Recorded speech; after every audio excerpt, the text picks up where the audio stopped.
Burada mən bir növ yaşamışam. Çünki səhərim də burada olub, axşamım da, günortam da burada olub, altı bazarı da burada olub, dərs oxuya-oxuya.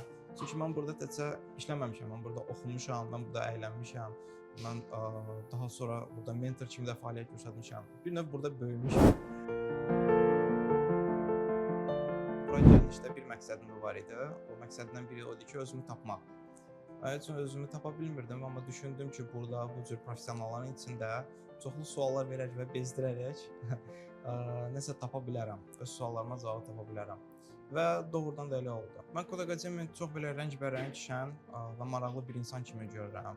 Daha çox deyərdim ki, bu bir rəssamdır. Bura bir cəmiyyətdir ki, burada çox adamın yolu düşür və insanların çoxusu burada özünü tapır, öz ailəsini burada görür və bu həmişə olsun.